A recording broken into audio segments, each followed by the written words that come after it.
नमस्कार साथियों, smart scholars YouTube channel में आपका स्वागत है। आज हम लोग पश्चिमी विचारक अरस्तू के अगले टॉपिक पर चर्चा करने वाले हैं। आज का हमारा टॉपिक होगा संविधानों का वर्गीकरण या राज्य का वर्गीकरण, अथवा जिसे अरस्तू की संविधान विषयक धारणा कहा जाता है, पर चर्चा करेंगे।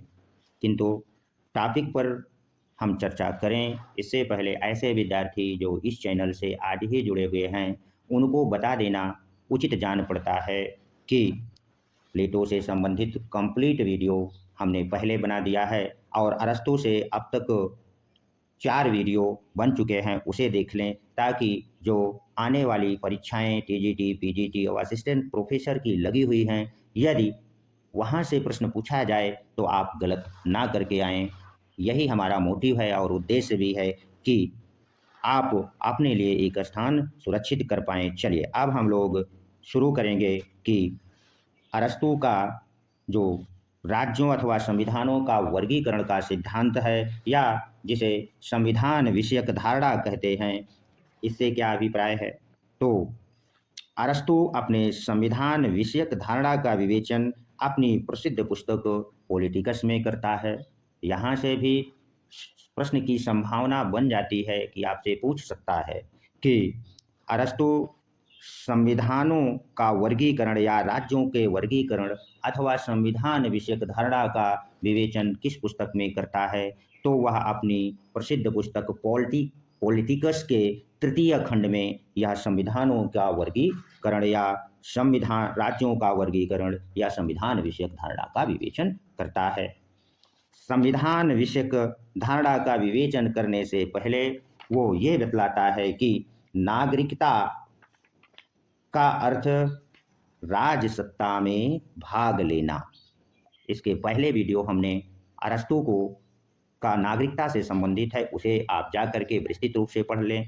तो यहाँ पर वह कहता है कि नागरिकता का अर्थ राजसत्ता में भाग लेना, अर्थात वो ये कहना चाहता है कि राज्य के नीतिगत कार्यों के निर्माण में या संचालन में तथा न्यायिक कार्यों में भाग लेने का जो अधिकार नागरिक को होता है या जो नागरिक को है, वही वह नागरिकता कहता है। सभी व्यक्तियों को वह नागरिकता नहीं प्रदान करता।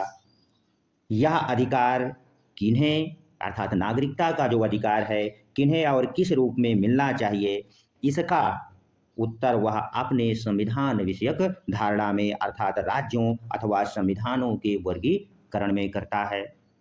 यहाँ पर मेरा उद्देश्य यह है कि आपको भली भांति टॉपिक को समझा दूं।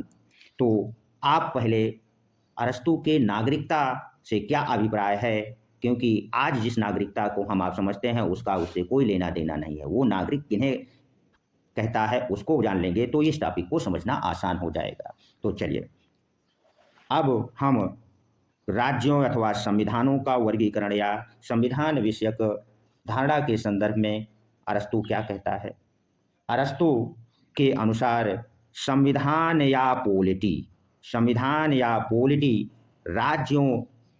राज्य का एक ऐसा संगठन है जिसका संबंध समानतः राज्य के पदों के निर्धारण से है। क्या है? राज्य के जो पद हैं उनके निर्धारण से है। ये बात बहुत गौर से समझ लीजिए कि संविधान या पॉलिटी का अभिप्राय राज्य में जो पद हैं उनके निर्धारण से है और विशेषकर ऐसे पदों के निर्धारण से है जो समस्त राजनीतिक मामलों में सर्वोच्च होता है। अब सर्वोच्च कौन सा पद होता है, आप गेस करिए। आप सर्वोच्च राजनीतिक मामलों में उस समय जिस समय अरस्तू अपना विवेचन कर रहा था उसमें राजा का पद होता है। ठीक, तो आगे वह संविधानों का वर्गीकरण करते हुए सर्वोच्च पद का जो उसका वर्गीकरण है वह 2 आधार बतलाता है। कौन कौन से, इसको हम आगे जानेंगे कि जो पॉलिटी अथवा संविधानों का उच्च पद या राजा का पद है वो किन आधारों पर बतलाता है। तो पहला आधार वो जो बतलाता है वह संख्या के आधार पर कि शासन कितने व्यक्तियों का होगा तो वो क्या कहलाएगा। संख्या के आधार पर वह उच्च पद अर्थात राज्य पद को 3 भागों में विभाजित कर देता है। जब एक व्यक्ति का शासन हो, कुछ व्यक्तियों का शासन हो या बहुसंख्यक व्यक्ति का शासन हो। दूसरा आधार वह नैतिक आधार पर करता है।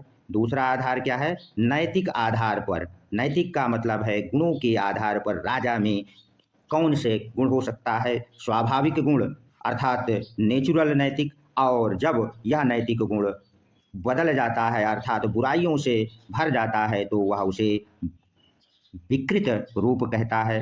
तो राजा स्वाभाविक रूप से शासन करेगा या विकृत रूप से करता है, इसका उल्लेख हुआ नैतिक आधार पर कर देता है। तो चलिए अब हम लोग एक एक करके स्पष्ट रूप से बारीकी से समझने का प्रयास करते हैं।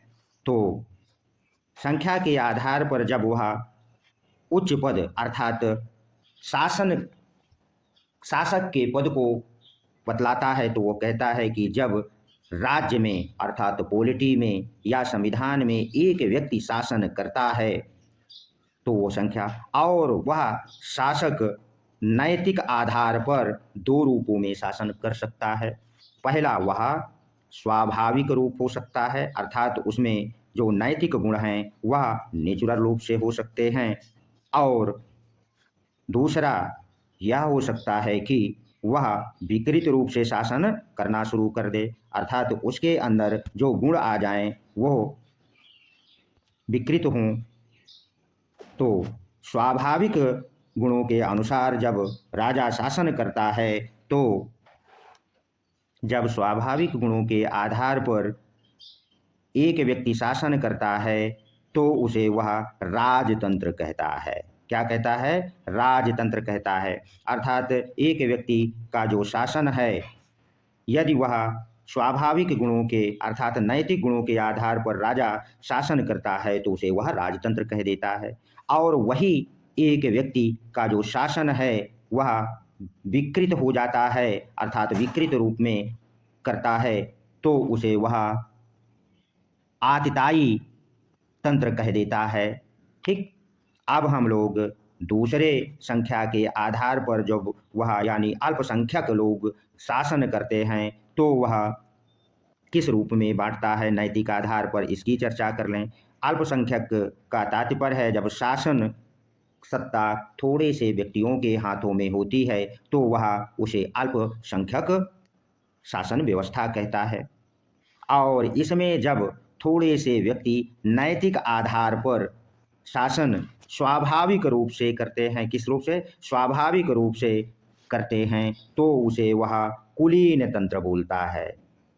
कौन सा तंत्र कहता है? कुलीन तंत्र कहता है। और ये अल्पसंख्यक वर्ग का जो विकृत स्वरूप हो जाता है अर्थात शासन में विकृति आ जाती है, कमियां आ जाती हैं, तो इसे वह वर्ग तंत्र या धनिक तंत्र के नाम से पुकारता है। अब हम लोग अरस्तु के संविधानों या राज्यों के उच्च पदों का जो वर्गीकरण किया है, बहुसंख्यक वर्ग का शासन को वह किस रूप में व्यक्त करता है?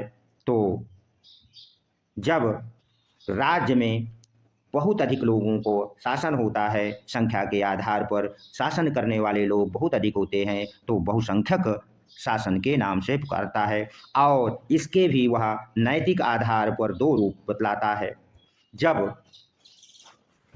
बहुतंत्र या बहुत से लोगों का शासन स्वाभाविक रूप से या नैतिक रूप से होता है, किस रूप से? स्वाभाविक या नैतिक रूप से होता है तो उसे वह बहुतंत्र या संवैधानिक तंत्र, कौन सा क्या बोलता है? संवैधानिक तंत्र या पोलिटी कहता है। संवैधानिक तंत्र या पोलिटी कहता है। यहाँ से प्रश्न आपसे बहुत बार पूछ चुका है कि अरस्तु बहुतंत्र या संवैधानिक तंत्र को क्या कहता है, तो वो उसे पोलिटी के नाम से पुकारता है, और जब यही बहुसंख्यक वर्ग में शासन करने में अराजकता आ जाए तो उसे वह भीड़ तंत्र कह देता है। क्या बोल देता है? भीड़ तंत्र या डेमोक्रेसी, जिसे वर्तमान में हम आप प्रजातंत्र के नाम से जानते हैं। इस अरस्तु का इस भीड़ तंत्र को डेमोक्रेसी जो नाम देता है और बहुतंत्र या संवैधानिक शब्द का जो उस अर्थ में प्रयोग करता है, उसका प्रयोग जो वर्तमान में वैधानिक अर्थ में बहुसंख्यक वर्ग शासन प्रयोग करता है, वो संवैधानिक या पॉलिटी से ही अभिप्राय है, ना कि उसके भीड़ तंत्र से। आशा करते हैं कि आप लोगों ने अरस्तु के संविधान विषयक धारणा को भलीभांति समझ लिया होगा। ठीक, अब हम लोग अगले टॉपिक पर जो चर्चा करेंगे अरस्तु के, वह टॉपिक हमारा होगा कि अरस्तु का आदर्श राज्य क्या है, उस पर हम लोग चर्चा करेंगे और यह जानेंगे कि अरस्तु के आदर्श राज्य में जो जनसंख्या है और प्रदेश क्या होते हैं।